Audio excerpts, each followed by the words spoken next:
Welcome to TrineDay's Roundtable 26. JFK's long arc of history leads to economic justice and world peace. I am Bruce Torres, moderating. Our host, Chris Milligan, is in Oregon without any power or internet because of an ice storm that took everything down a few days ago. He's in touch with me from time to time. He knows it's going to be a few more days. He wishes us well. Authors Paul Fitzgerald and Elizabeth Gould and Earth rights activist Alanna Hartsok will talk about JFK's plan for peace, the work of Henry George, the creation of economic justice, and the upcoming Equinox Earth Day celebration in March. And composer Richard Shulman is going to play a little something for us. And before I introduce Alanna, Chris did ask me to just share a little bit of JFK's peace speech. It's this little paragraph. So let us not be blind to our differences, but let us also direct attention to our common interests and to the means by which those differences can be resolved. And if we cannot end now our differences, at least we can help make the world safe for diversity. For, in the final analysis, our most basic common link is that we all inhabit this small planet.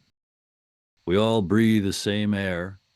We all cherish our children's future, and we are all mortal. That is near and dear to Chris Milligan's heart. It's near and dear to mine as well. And I just want to say briefly that when it comes to things like economic justice and peace, there are more of us, people who want good things, than there are tyrants who want to rule and exploit us.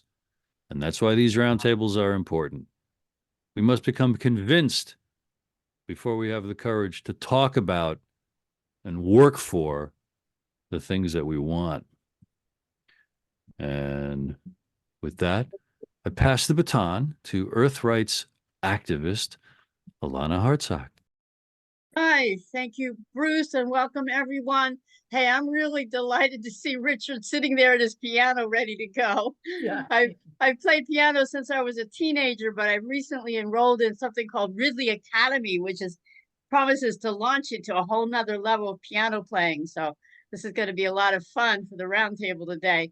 Many of you have been following Elizabeth and Paul's story for ever since this roundtable was launched.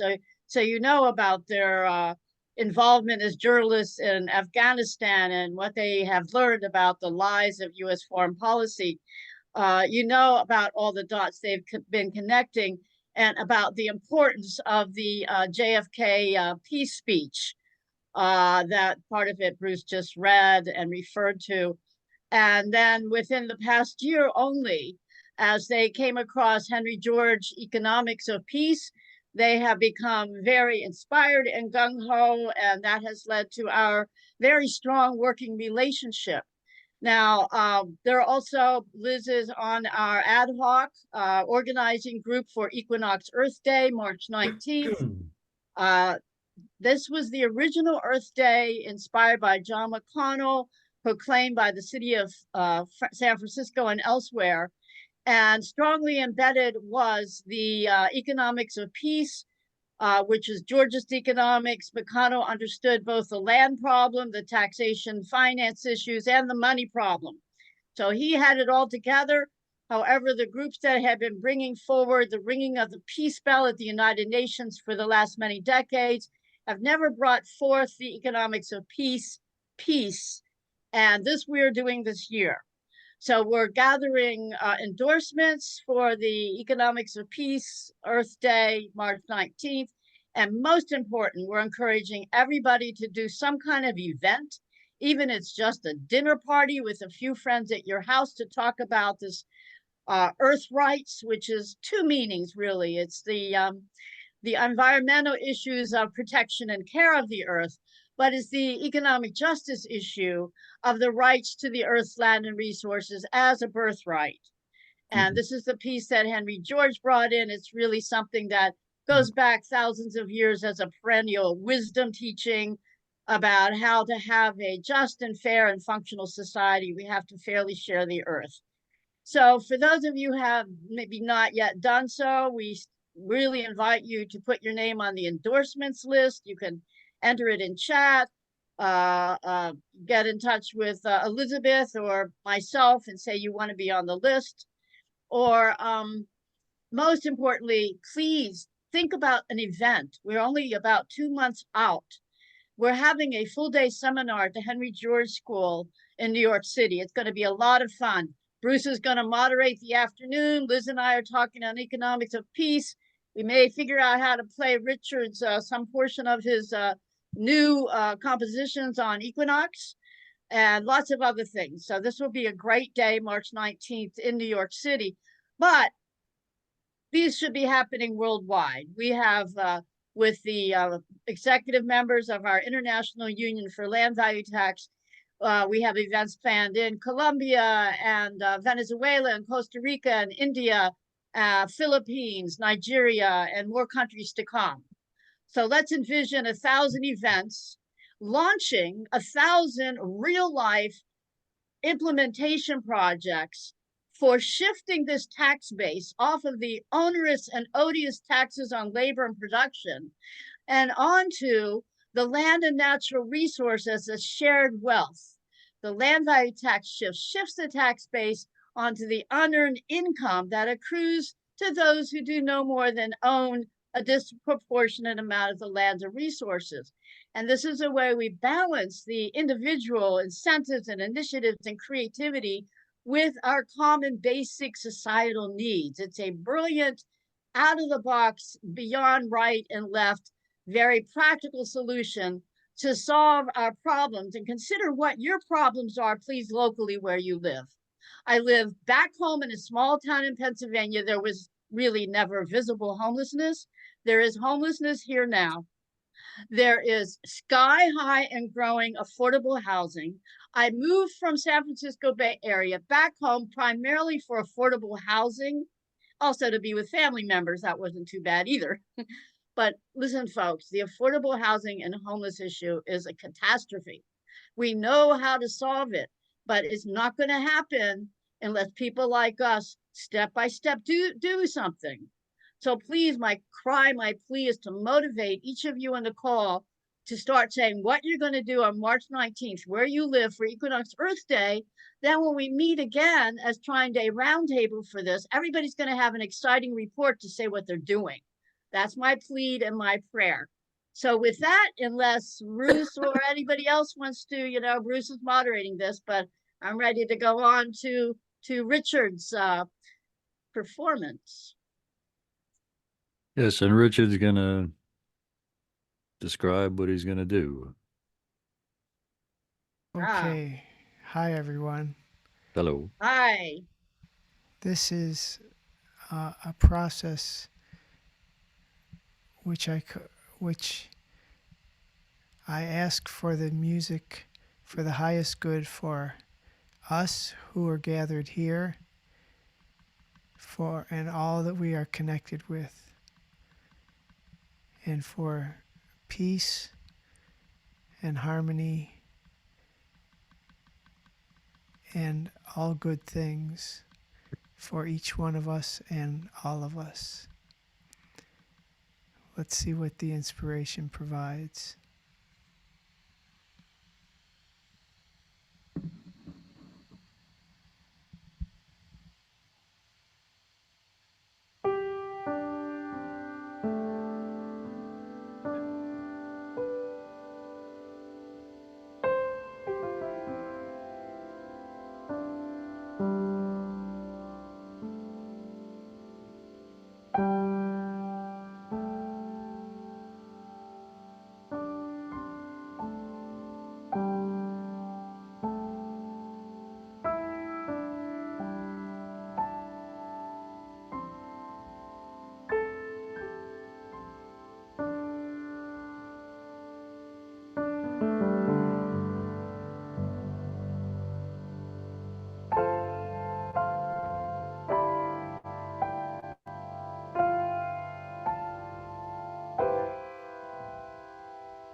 Thank you.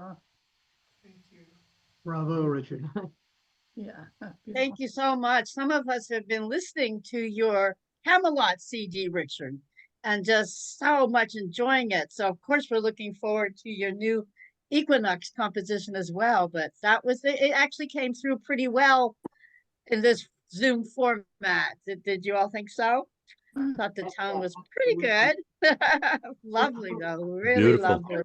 Thank you. Oh, there's the Camelot CD. It I is s- such uplifting music I and saw some chorus. Beautiful. Yes, Richard? I saw Wendell who bought it for me on the picture, and it's like all of a sudden I was hearing the Camelot music. So I gave about a minute of it. And the But the chorus rest- part of that work is just absolutely brilliant. Beautiful. Thank you. Yeah. Music and the voices is just over the top. Stacy. Thanks so much. That is the name of the CD that Richard. Thank you, And Richard. and I think for those who might not know this, within the context of an incredible performance with a chorus and in an orchestra, Richard actually tells his incredible mystical story of how he became connected to Camelot, reawakened, a vision fulfilled. So it is woven right into the actual context of the performance itself, and it is just amazing. So And this is, of course, a weaving, a synchronous weaving of Paul and Elizabeth's life story, and even their familial connections to Honey Fitzgerald, a early 1900s mayor of Boston. And so Paul Fitzgerald, there's a relationship there, and their travels to Ireland, to their home base, and the Camelot story. You know, often John and Jackie Kennedy, they were referred to as the Camelot. And it's just a completely fascinating history leading up to the current moment, and how Richard had this. Maybe you should just briefly describe that mystical experience you had, Richard, that led to the creation of the Camelot music. Might you do that? Sure. I've since 1986 been doing musical soul portraits for people's families, couples, and groups, where I ask for music for the highest good for them, and then it comes out and I play about a half an hour of music. And I was in Crestone, Colorado, looking to have a mystical experience, and I had a soul portrait I was doing for a lady who was a doctor. And as I tuned in to find her music, I saw out of the heavens a sword descend. I had never seen a vision like that before. And so I interrupted myself and I said, "Did you see what I see?" And she said, "I have one word for you. Camelot." And I knew that this would be a symphonic piece. I knew it would be a big piece. And it turned out that it's about dreams coming true. And each of the 9 movements is part of that dream come true that is within the heart of everyone. Where can people find your music, Richard? richheartmusic.com. It's RICH, second H, EART, music.com. Thank you. Thank you, Bruce. Paul and Liz, we've got a number of new people here for the first time, I believe. We've been doing this 2 years. Maybe it's your second time, everybody. But for the sake of, what would you say, for the sake of people brand new here who just saw the title, JFK's Long Arc of History, Economic Justice, World Peace, and all they've seen for the last 20 minutes or so is, okay, that's very, very lovely stuff about an Equinox Earth Day in March. That was exquisitely beautiful music. What the heck's going on? What would you say to those people? That, you're right. Well, when you're dealing with basically an over 40-year trajectory, it's always a challenge to figure out how to, condense it into 5 minutes. But I think I think what Richard clearly is bringing in here is the weaving back and forth between the reality, which I think is, as Bruce introduced us, we originally started basically as journalists on the Soviet invasion of Afghanistan, and that was our focus back in the late 1970s and early 1980s as journalists, and literally became aware of the narrative creation process, which is not what we expected to be confronted by, and how much we couldn't affect it with our facts. And so after dealing with, ABC, CBS, and, all the major networks on this story, we finally realized we had to go and do something else. And what happened was in 1991, our daughter had a dream. She woke up one morning and she said, I was going to get his name. Why did you wake me up? I said, who? What? The man with Grandpa. She was with Paul's father, who had actually died before she was born, so she never met him, but she knew it was him. And there was a special man there who told her he was 800 years old. And when Paul heard that story, he said, I have to go and dig into the Fitzgerald family history. I've got to go back 800 years to the origin of the Fitzgeralds landing in Ireland. So that became this kind of reality of the mixing of the mystical and the real life you are living, but at a level where we began to recognize that there was something authentic about this mystical stuff, these interventions into your reality that cause you to pause, that cause you to have to say exactly what is going on. And when you do that, it changes the way you engage things. So when we started on that journey and came up with actually the research that convinced us in 1991 that the assassination of JFK was connected back to the history of the Fitzgerald family and its dealings with London for 400 years, from 1169 to 1583, when the last Fitzgerald, Earl of Desmond, was beheaded by Queen Elizabeth. And so when you begin to make that kind of connection, the loops, but you don't know what to do with it. You go for decades and you don't know what to do with it. And that's part of it. We kept being pulled back into the Afghan story after 9/11. We wrote serious research books about that process that we never realized we would ever come to. But even after that, we eventually had to come back to the personal story.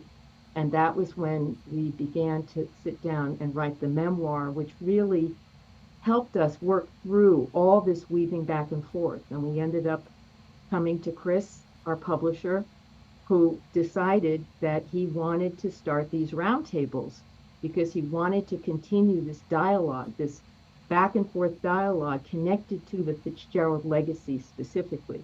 Because Chris has done a lot of books on the assassination of JFK.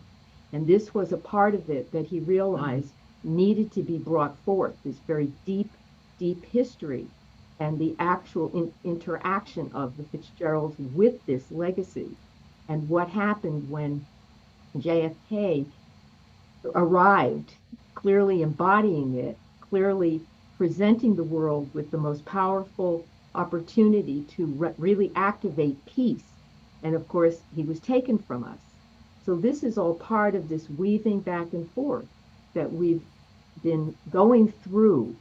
And when we finally heard the stories about economic justice from Alanna and Wendell, it was like a bell went off in our head and said, economic justice is the foundation of an economy of peace. And we just knew instinctively, if you don't have an economy of peace, no matter how hard you work, no matter how hard you try, you're not going to create real peace. And that's why, we brought this in. And then in the past 6 months, we actually discovered that the Honey Fitz, JFK's grandfather, who was the mayor of Boston, it turned out was practicing the Georgist economics in Boston, and he was an advocate of it. So once again, the feeling that all these pieces are coming together. And then when Richard arrived, with Camelot reawakened and with his story and this whole different way of bringing in that mystical, because we really have worked the hardest trying to help people understand how real the mystical is and how much the ruling elites are in control of it. And if we don't recognize our own engagement with it, they will keep misusing it.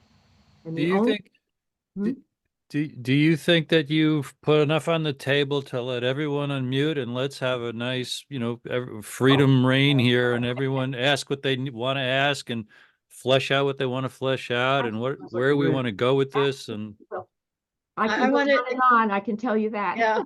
I want to acknowledge also Edward Dodson, who's here with us, place and role in digging up that history Yes. about the mayor of Boston, Fitzgerald. There's Ed sitting in his faux background as I am, but he's also quite a That's not monk his real background. in bringing up all this incredible information about the legacy of Henry George and Henry George's movement. So it's paying off. That piece that he found is a big payoff. So bravo. Edward Dodson, will you accept this invitation to teach newbies who Henry George was for the next 3 to 5 or whatever minutes? Well, we all have had our journey to come to these understandings and that's what we think are the truth about our experiences. And Henry George certainly was an important contributor to my understanding of where we are and how we got here. His origins were humble. He grew up in a lower middle class family in Philadelphia in the early 1830s and 40s. He apprenticed to become a typesetter, and then as a young man went to sea, decided he wanted to see the world, and he was a cabin boy on a schooner that went all the way around the world, and he saw the worst that the world had to offer in India. If you read what he wrote in his journal about being astounded to see dead bodies floating down the rivers, and the fact that the local people just ignored it like it was an everyday thing, and it was such an unusual experience coming from the United States and from his experience in Philadelphia. He made his way to California, ostensibly to start out in the gold fields like everyone else, but he ended up actually not doing that and obtained work doing what he was trained to do, set type, and slowly worked himself into becoming a copy editor and then an editor and finally an owner with others of a newspaper in California.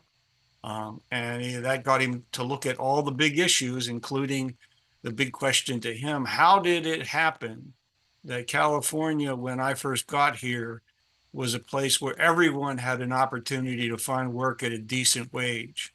And within a short period of time, there were people begging in the streets and people living in mansions. And he just couldn't understand how that could happen in such a new country and in such a new part of the country, which got him to begin studying political economy, studying the major writers on the subject. And that eventually brought him to what in political economy was referred to as the land question. How is it that nature comes to be privately owned and controlled and monopolized to such a great extent? And he began to study the history of it as well as the economics of it. And that led him to write. Early on, he wrote a major article for one of the California journals called "What the Railroads Will Bring Us," because this was the age of the Transcontinental Railroad. And Henry George basically concluded the railroads are going to make some people very wealthy and are going to add hardship to many others at the lower end of the economic ladder. And from there, he decided to take a larger look at land policy in the United States. And that led to his second book. And then in 1879, he finally came out with his major treatise, Progress and Poverty, which was also a study of economic cycles. And he had his own theory of economic cycles that was well elaborated. And beyond that, he just came back east to promote the book, and his life took off in a way that no one could have forecasted. He became an international figure. His books sold in the millions, particularly Progress and Poverty. He was recruited to become a candidate to be mayor of New York City in 1886.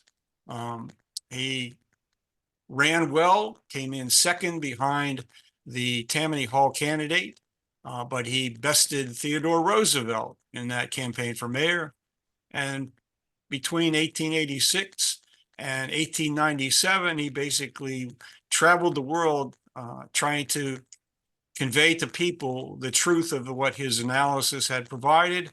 And finally, in 1897, supporters asked him if he would run for mayor of New York again. He conceded, but during that campaign, he had a stroke and died. And Alanna and I and others on this Zoom call are the legacy. We've picked up his message, and we've done the best that we can during our lives to make it a reality. And that work has been ongoing, continuous, frustrating, enlightening, but here we are. But hundreds have done that since his time.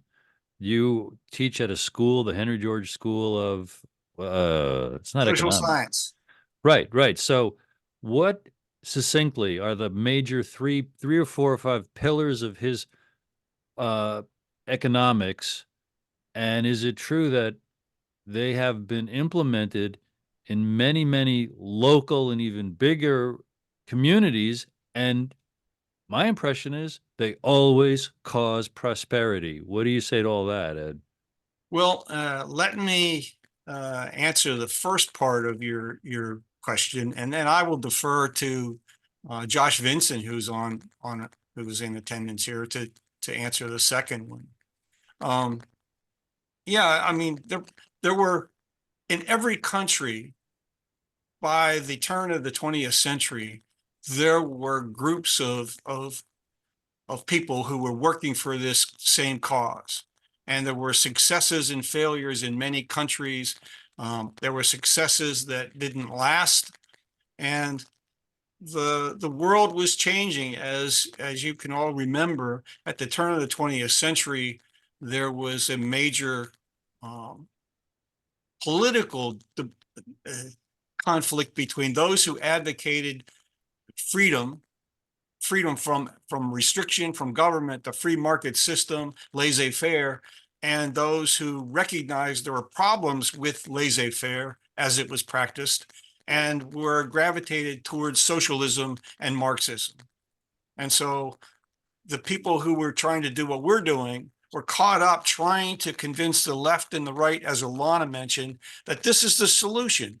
It's the solution to giving people the maximum amount of liberty that's consistent with justice, and it's consistent with giving everyone equal opportunity to achieve their own potential, as many socialists were arguing was needed. So I think that's probably enough. I mean, That's a great foundation for newbies. yeah, I mean, the land question was central at the time. The money question is another part of this issue, and we're still trying to resolve these issues of what is the right relationship we ought to have with the planet, what is the proper source of public revenue to be raised to pay for public goods and services, and and And the And what common is the right, right role of government to intervene and secure those rights for us? And we're still fighting over it. yeah, and Liz, if Mr. Vincent could address the couple of questions I put on the table, we'll come right to you. Joshua Vincent, you must unmute. I'm unmuted. I'm We- here. So how is everybody? I'm going to briefly take up a little bit of your time to talk about where this is being used, where it's being proposed, and who's proposing it. And it's interesting, as Alanna said, there's a lot more activity bubbling up lately and interest in the land value tax and in Henry George as well. I sent a link to the group showing the latest legislation to drop in the Commonwealth of Virginia, of all places. And the chief sponsor, unlike most land value tax or Henry George legislation, is a Republican, and a Republican that represents impoverished rural areas of Virginia, such as Appalachia. And they've made common cause with the rather poor post-industrial cities in what's called the Peninsula. And that's where Virginia Beach is, and Hampton Roads and Norfolk and places like that. So culturally, they're very, very separate, but economically, both cadres have been tossed aside by the neoliberal paradigm. And so people are starting to knit together these disparate left-right identities and realize that there is really one identity, the human identity, and humanity has to prosper.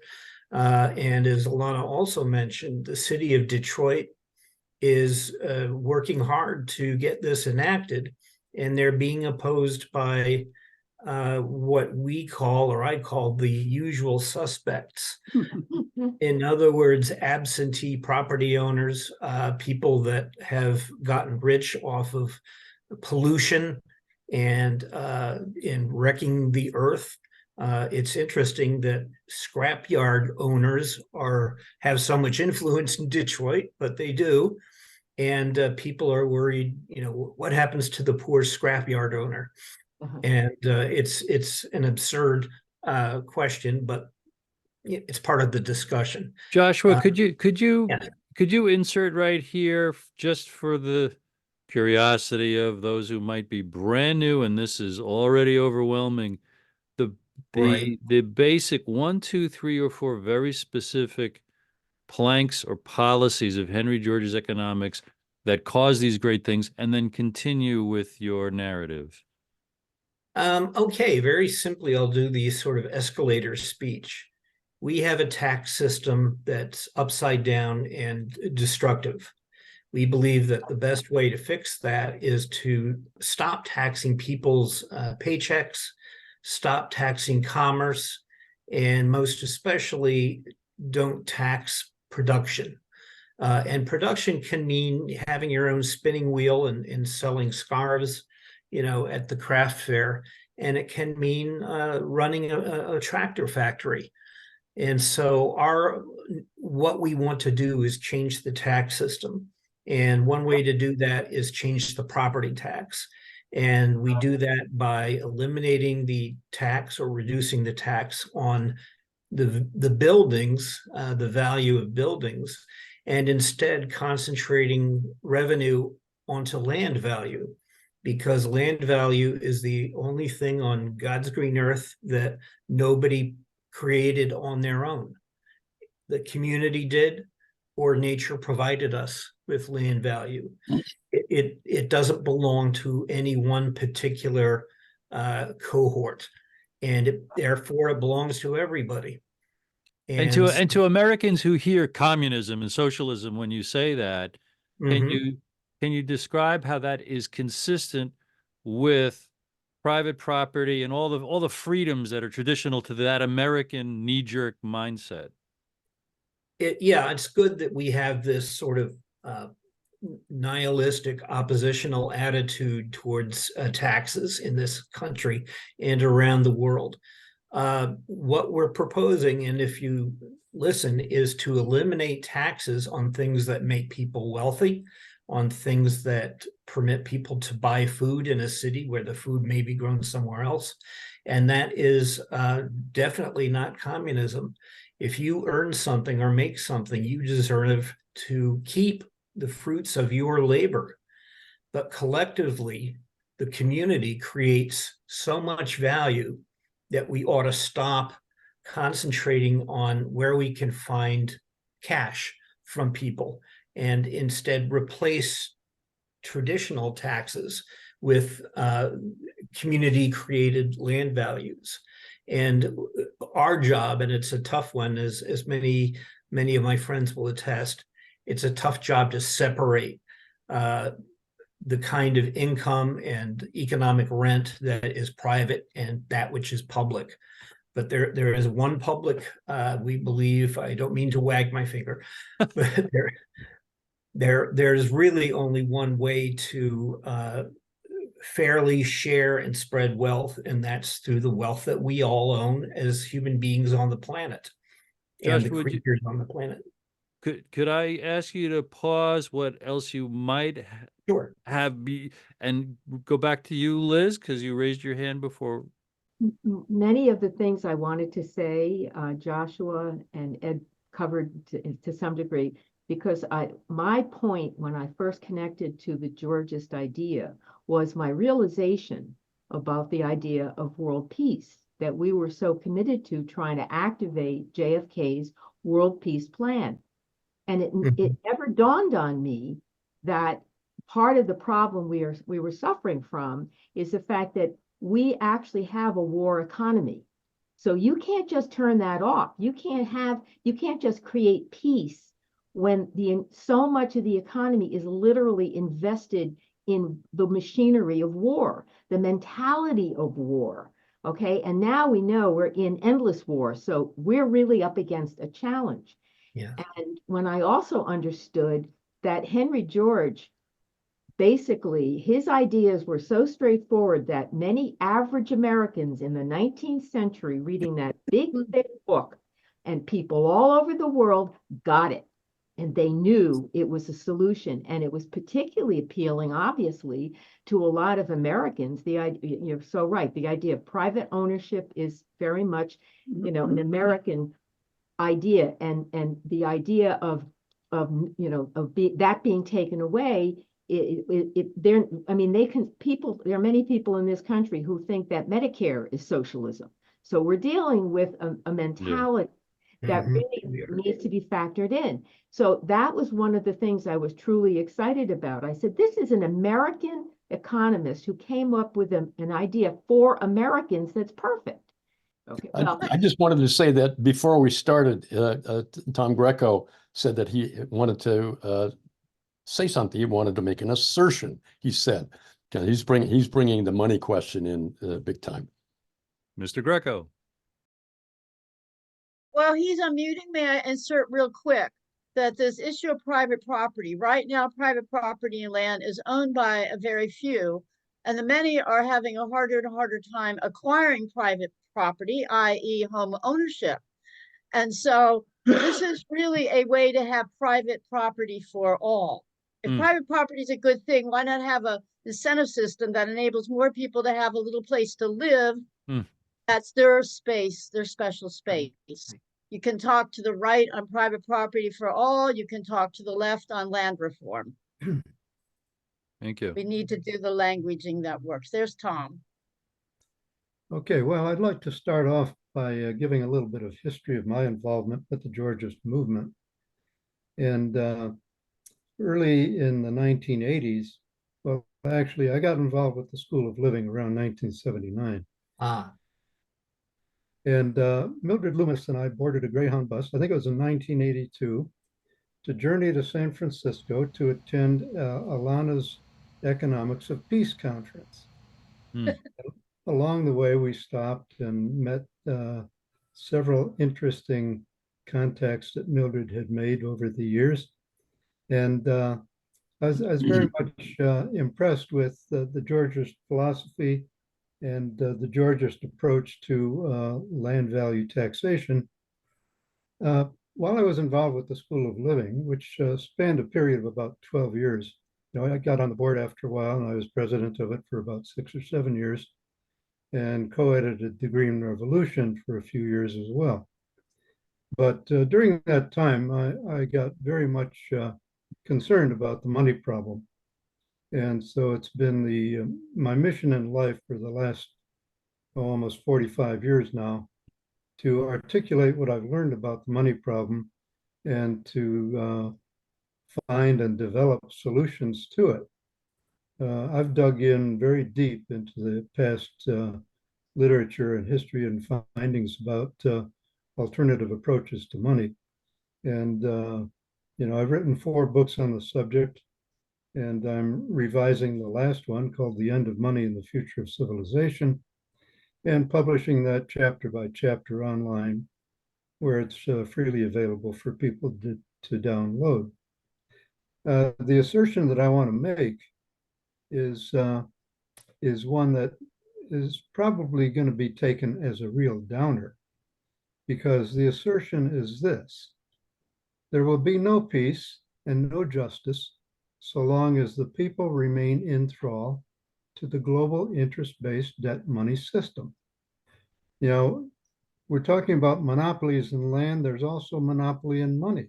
Mm-hmm. The reason we have war after war after war is because those who control the government can create as much money as they want and spend it however they want on munitions for this client state or that client state to keep the world in turmoil as a way of bringing in their agenda of a global fascist empire. So, we're up against some major powers here, and we've got to deal with all of them at once. And my approach to doing that is to decentralize control. We have to withdraw from the civilization as it exists today, as difficult as that may seem. We have to become more self-reliant. We need to organize on a decentralized basis with the people around us that we already know and trust, and implement the changes that need to be implemented. There are ways to create exchange of value without using political fiat money. There are ways to support one another in terms of savings and investment, without using banks and traditional funds for our retirement. So, there are a lot of things that need to be done, and it all seems pretty daunting, but I think we're in the process of metamorphosizing, if that's a word, civilization, from the caterpillar society to the butterfly society. And that's one of the chapters I've published in my book. And you Thomas, can find it where can people follow you? my website is called beyondmoney.net. Thank you. Beyondmoney.net. And we learn all about you and your books and how to contact you and things like that there. It's all there. It's I all mean, I've there. accumulated so much material on that website. It's kind of a clutter at this point, but you can find things by searching. Excellent. Tom mentioned his engagement with the School of Living, as I have been also for many decades. Mildred Loomis, Ralph Bersotti was the founders of the Community Land Trust movement, including Robert Swan, understood that Georgist economics, they understood the money problem. And one of the first presentations I gave with the TrineDay Roundtable was on sacred rule economics, tracing back the sacred rules of economic justice through thousands of years to these civilizational high points that had addressed and solved through fairness both the land and money problem. So I very much want to continue with Josh to show how the local-based tax shift fits with all of this, because Tom mentioned decentralization. That's really important. How do we localize and establish an economy that has a powerful local ability to solve major economic problems? And my appeal and my concern is that those who understand the land problem and those who understand the money problem need to be working very closely together. So the pitch is Tom has networks around the world. And we know Ellen Brown with public banking, which many of us also support, public banks, local public banks. If we could use the Equinox Earth Day as a pulse every year to bring forward the land and money problem, both under perhaps the rubric of Earth rights, that will build a very powerful movement. That's my appeal. That we don't say it's a land problem, no, it's the money problem. That we say, as the Jubilee Justice understanding of the perennial wisdom teaching was debt cancellation, renewing the money system so that it was on a ground level fair share, and making sure everybody had fair rights to Mother Earth. The two belong together, please. So Josh, could you continue on and just nitty gritty? And I know that we've talked before about, you saw how our great city of Harrisburg was so favorably influenced by a relatively small dose of the land value tax shift, you know, as the second worst city in the United States in the 1970s. And then in 2023, we hear it's become a #1 retirement city because of affordable housing. What a breakthrough. But you yourself had acknowledged that had there been a public bank to borrow money from when that Harrisburg incinerator was needing funding, that Harrisburg also would not have gone through that little bankruptcy period. So Josh understands the importance, and many of us do, of the two going together. But let's bring forward, since our focus is on the Georgia's land value tax, and let's really continue with Josh with how well it functions and what the effort's all about, if you may. Surely, as I said, it's a restructuring of the tax system, and that includes, as we said, down taxing buildings, but also reducing wage taxes and reducing sales taxes and reducing the most regressive forms of tax that the United States, down from local up to national, impose.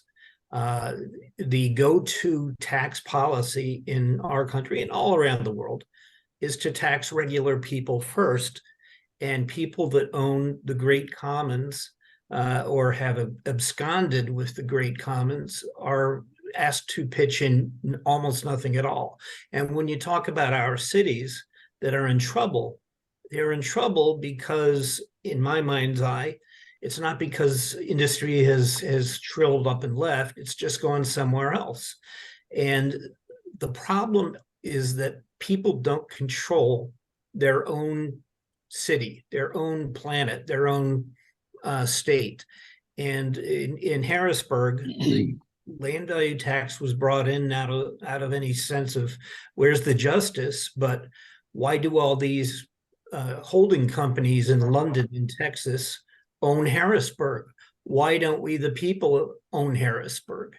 And in a lot of our Pennsylvania cities, I think it's instructive, because when we track who are the worst, most negligent property owners, they are, of course, absentees.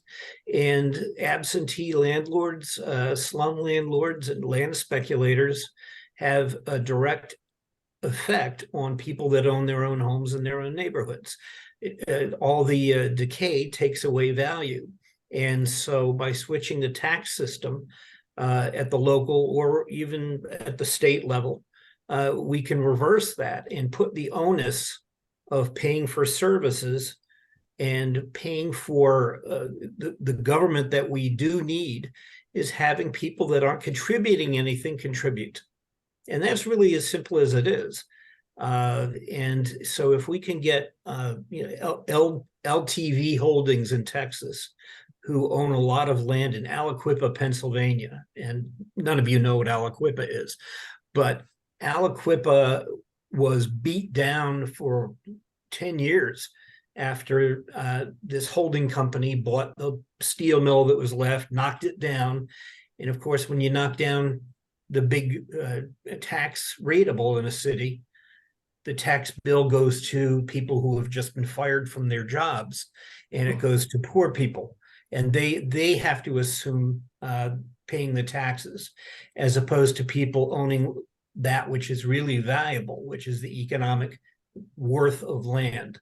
So that's what we do. And the cities that use it and use it wisely and broadly have, as Alanna said, seen a diminution of abandoned property.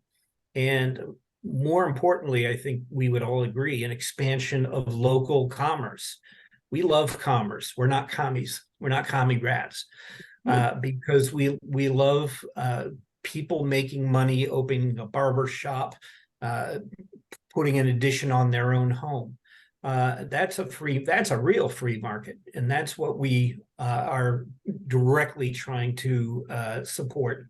And in Allentown, as Alanna, I think, has probably mentioned in the past on this group, in Allentown, the people voted for this.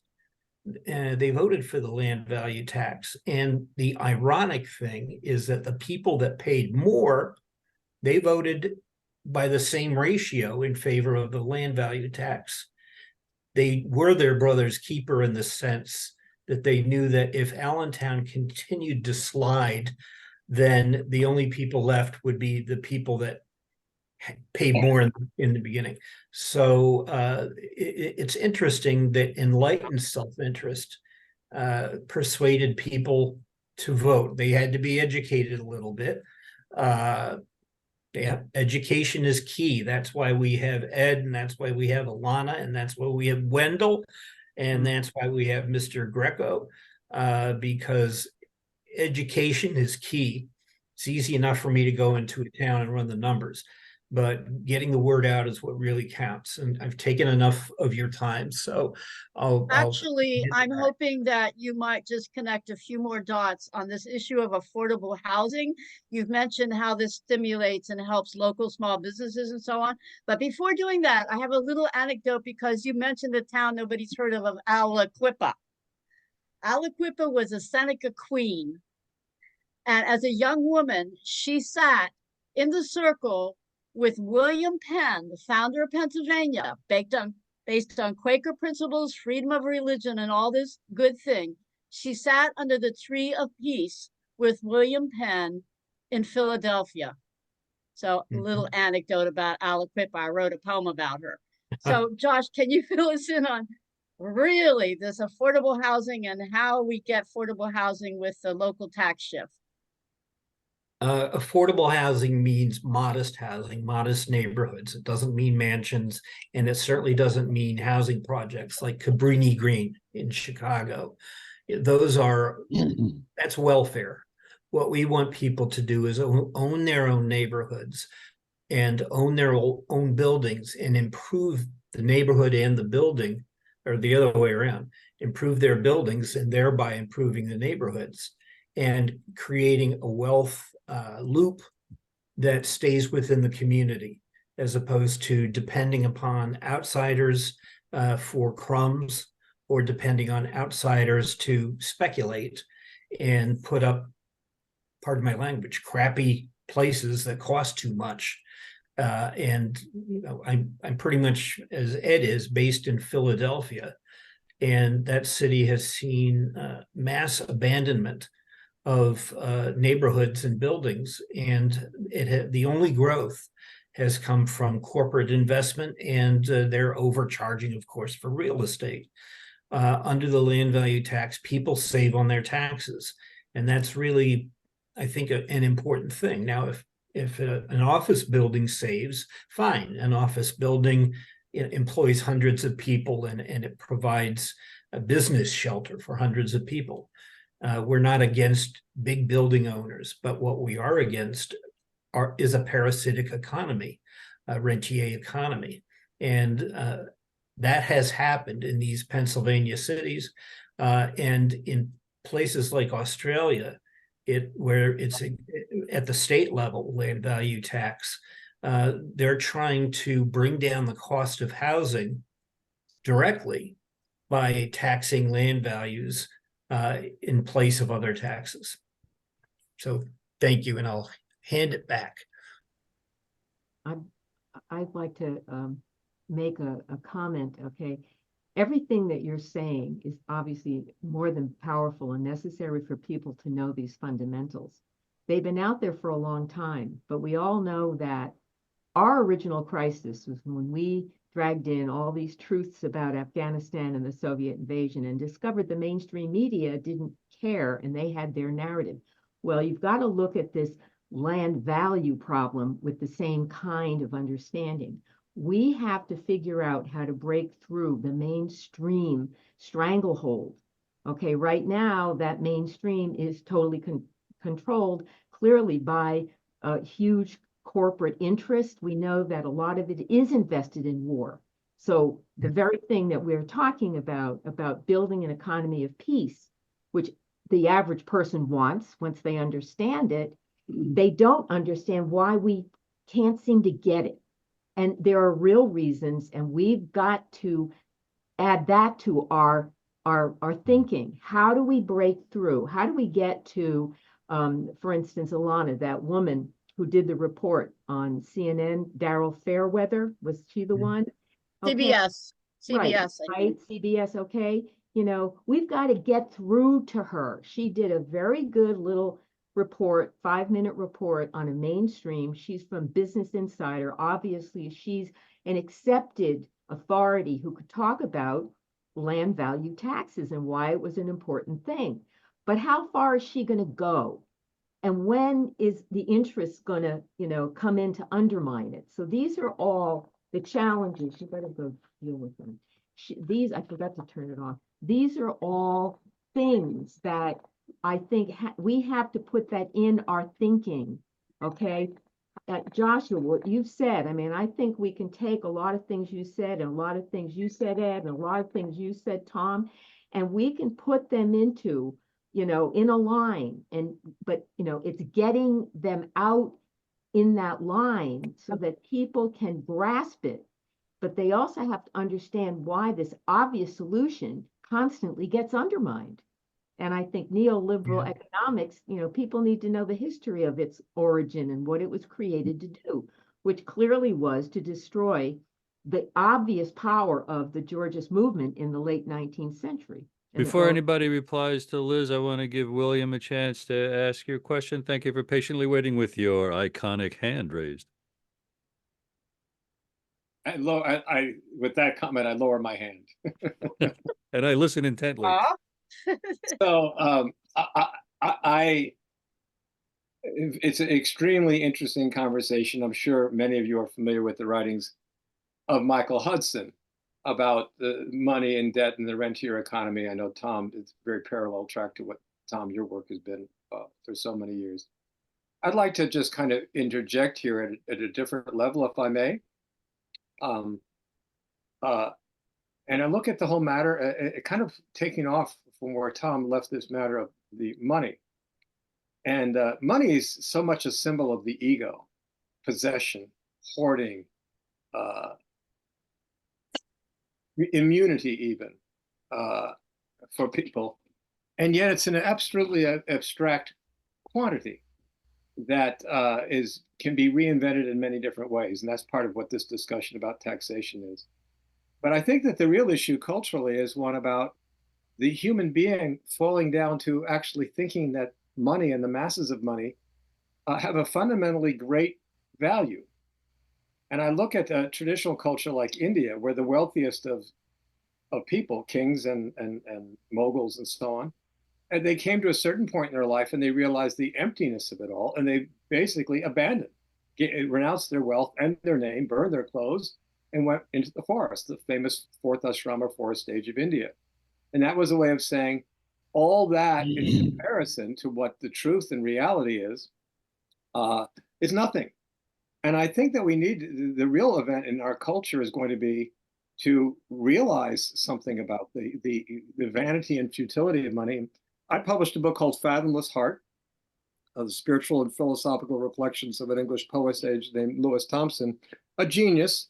I would present him as the next step beyond Nietzsche in uniting East and West. And he wandered into the Raj, and he was accepted into Brahmin homes, and he wrote aphorisms, and his aphorisms on money, I think, speak to the issue here of what is culture for and what is ultimately life for. I just wanted, if I may, just read a couple of paragraphs as kind of to salt a different level of what we mean.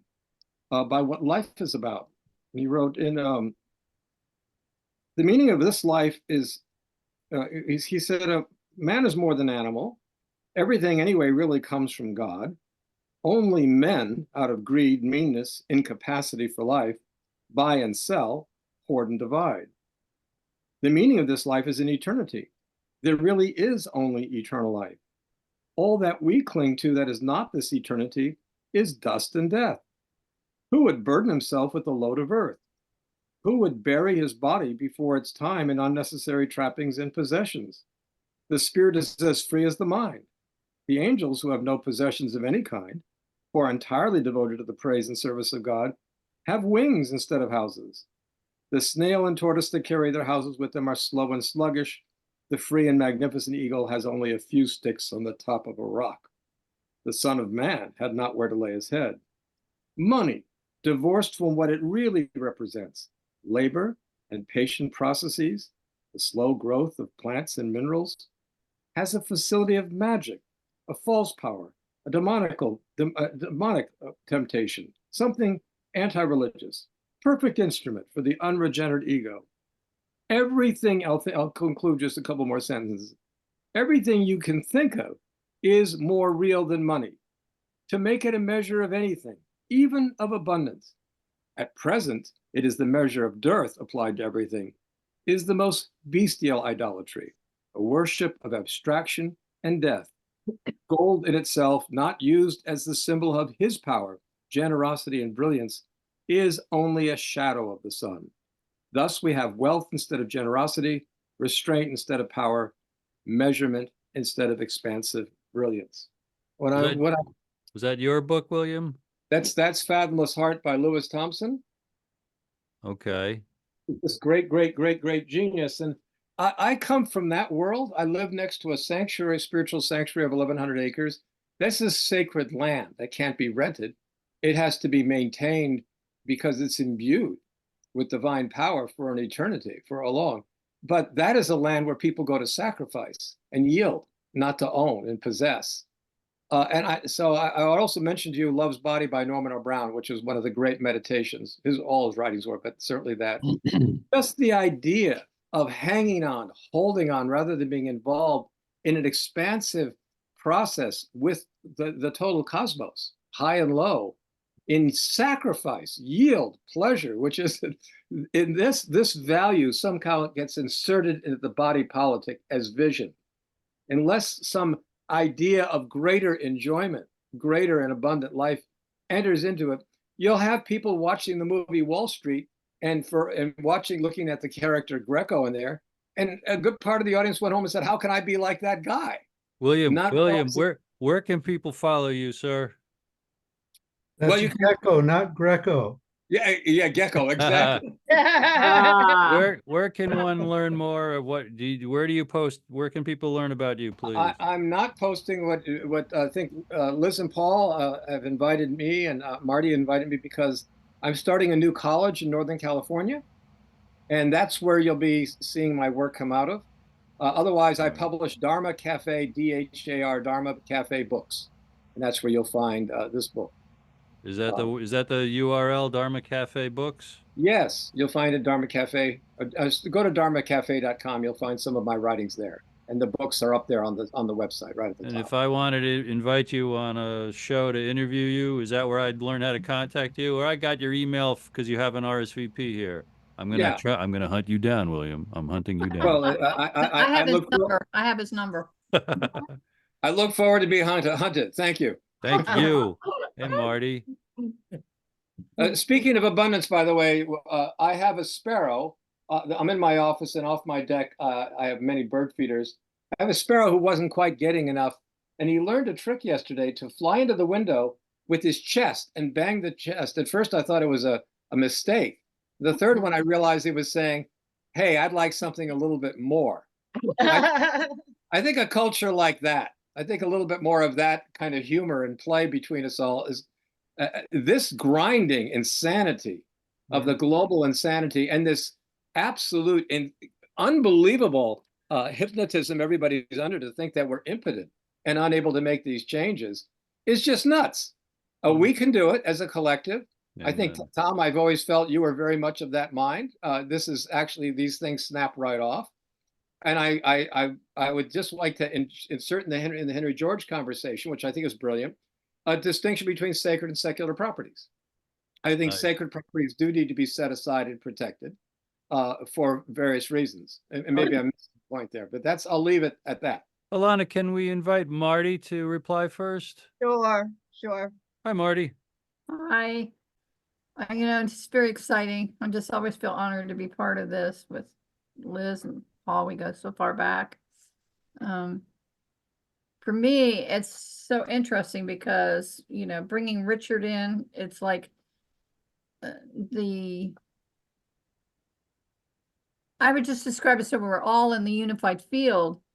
And as we are the field, we're just all wrinkles in the field, and it's all, the threads are coming together and weaving together all on its own. And it's so exciting to watch. What I'm really looking forward to is when I met Jim, it was like I'm working with people on the Department of Peace, Inc. And it's just all coming together. And it's down the street from where Richard lives. So in North Carolina. So it's just like we don't have to do anything, because like everything we put out in the universe forever is all just coming back to us right now. And it's just spectacular. This group is amazing. This other group is amazing. I just really want to get these two Zooms facing each other. Yeah. And I had an experience with Jacqueline. She was trying to get on, but I don't know what happened to her, who's working with Bill. But she's talking about trying to buy this property that was the Maharishi's old place in North Carolina. And I just said, oh, you need to meet my friends that have Peace Productions in North Carolina. I put those two Zooms together. The people in North Carolina, I know Peace Productions had put 10 million down on this piece of property, and part of their group had put like $15 million down on the same piece of property. And it's going to be like an international embassy for peace. And my whole focus, and I'll end with this, is that I had a think tank, a business plan done in 2005 with Monterey Institute of International Studies. And the Bridge think tank is, well, I'm sort of a dot connector. So I'm not the expert, but I'm an expert at putting the experts together. Mm-hmm. So Sure. The provost of the Navy just read my business plan again after 2005. This was done. And he said, your business plan is still good. I'm getting calls from Middlebury saying, we got to get the Bridge think tank up and going, because it was all about peace being profitable. And I was talking with Liz, and she said, yeah, we could add in the word peace is beneficial. So part of the people from like Jim's place, they have technology to clean up, like where Fukushima, all the toxins have gone in the water, they can clear up that water in days. And the technologies. Yeah, I'll just say one thing that's pretty interesting, and I'll end on that. I don't want to talk too much, but if anybody gets a chance, go on Sunday morning this week. And there is a thing where this brain surgeon says he doesn't want to do brain surgery anymore. So he says we have to experiment. So he takes a person who has Alzheimer's, puts them in the X-ray machine, puts a vibrational thing, what is it, sonic? They're able to stop Alzheimer's. Now he takes a person, this was what was so stunning. He takes a person who was a heroin addict for 37 years, puts him in the X-ray machine, does the ultrasound on him. And in 20 minutes, his addiction is cured. They just eliminate that part of the brain where the addiction is. And I do believe they're working on Parkinson's, different Parkinson's, and you can see the Alzheimer's stopping. It's pretty phenomenal. So Do I you- just feel like we're all moving into the future and these solutions. I'm just so excited. And now, Earth rights activist Alanna Hartsok. Okay, thanks. I noticed Marty Rowland, who's coming in under Joshua Vincent's other, has just, Marty is an environmental economist, geologist on the board of the Henry George School in New York. He's going to be speaking on our Equinox Earth Day, March 19th at the school. He also, please see in the chat, he's teaching a class of Henry George's last book, Science of Political Economy, weaves together the land problem, brings in the money problem. Go to the Henry George website, please enroll in Marty's course. That would be wonderful. What William was saying about money, I think Tom might have some input, but if we just reduce money to a way to facilitate trade, whether you're using beads or seashells, cultures have often used some symbol system to simply facilitate trade. And so I think that's what Tom is getting at in his work with alternative money and so on. But also regarding your concern about the higher consciousness and sacred land, I think once we really get this land problem, we can understand that all land is sacred. All land, the earth itself, is a gift to the creator. I myself, I'm professionally trained as a transpersonal psychospiritual psychologist, but I was still asking questions about poverty and war and these kinds of things when I came across Henry George economics. Now, Henry George was also a very spiritual person. He was not an advocate of any particular religion. Progress and Poverty has quotes from the Vedas and many world religions. He had many paranormal and psychic experiences of higher consciousness. And in his Progress and Poverty, the last chapter is the problem of individual life. Now, the vision is to create an economy where the basics are well met for all people: food, shelter, clothing, education, healthcare, that then we can launch everybody into the higher consciousness spiritual dimensions. There have been cultures like Egypt where a few elites were expanding their consciousness on the backs of an enslaved people. So we want everybody to have an easy life to provide basic needs so that the time and energy can then be freed for mental, emotional healing, which we need a great deal of, and mental and spiritual expansion. So William, if you get a hold of Progress and Poverty, read his Problem of Individual Life. Yes? I'd like to answer that because I live in a county. We're creating a college that's actually going to demonstrate. We have a whole county in Northern California. Which is county? What county? Lake County, just north of Lake. Napa County. Okay. And it has extraordinary resources. It also has 7 Native American tribes. It used to be over 50 here. So it has some of the oldest known Native American artifacts in the country. And they don't look upon their land as a personal possession for private practice. They look upon it as a living being. And I have been at empowerments at sanctuaries here owned by Native Americans and runs. They are not just everybody's places. And they are not just the fodder of the humanistic idea of the good life and mere prosperity.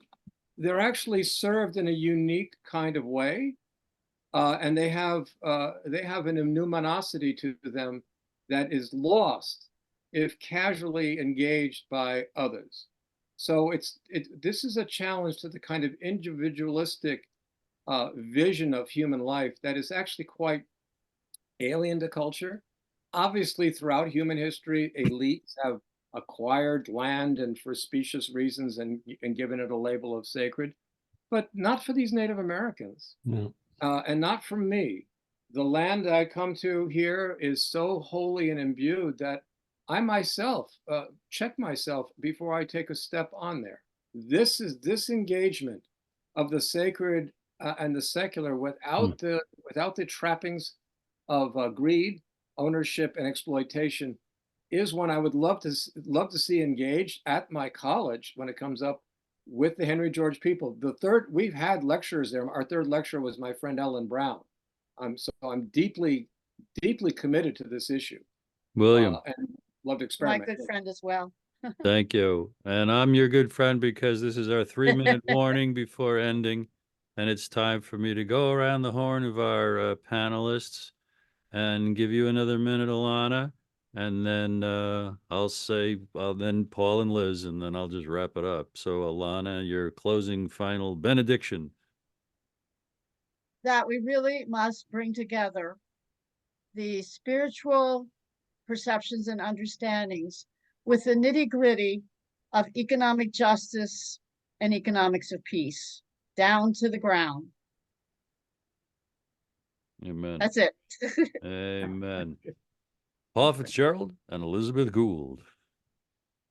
I want to thank everybody for coming today. It was, every time it's a new experience, and it's just, I certainly think the time is now. We have arrived at that point in time where the transition needs to go back to the human species, and so that we can finish the work that needs to be done here and bring people together under the appropriate roof. And I think we're all in a position to do that, and I think we're all waiting for that to happen. We have been waiting for people's understanding to reach a certain level of consciousness, and I think we're there. So I think we have a good core unit, and I think we need to move forward, and we will. And thank you one and all for helping that endeavor.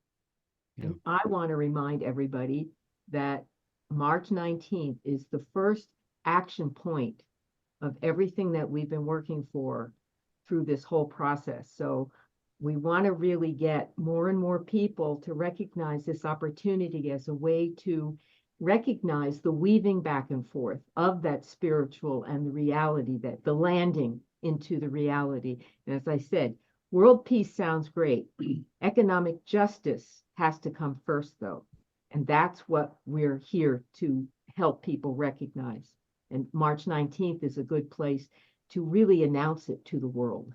And people can learn all about it at valediction.net/world-peace.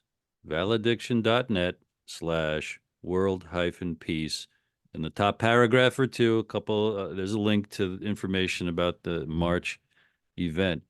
Richard Shulman, I want to thank you for participating today. I want to thank you for opening your heart and letting music come through. I see a direct connection between that experience at the beginning of this roundtable and the unified, unanimous, harmonious ideas and feeling that were shared for the last 90 minutes. People can learn about you and find your music at richardheartmusic.com. What would you like to tell us? Rich Heart Music. See, good thing I asked. With 2 H's. It's been an honor and a pleasure. Well, thank you. Thank you.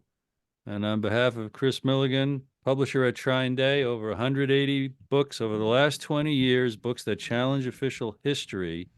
I want to thank everybody for coming. And keep an eye out for the invitation for February's roundtable, date to be determined. Now everyone can save that chat one more time if you want to. If you think people snuck in some more things, at the bottom of the chat column, there are a few gray icons. Next to those are 3 dots. Click the dots. You'll see some options. One of them is Save Chat. William Stranger, I thank you for your info in the chat. I'm going to track you down. Happy New Year, everybody. Yeah. Okay, Dr. thank Bruce, you. thank you for your Great. excellent curation. Thank you. And a robust onward on behalf of Chris Milligan. Right. Yeah.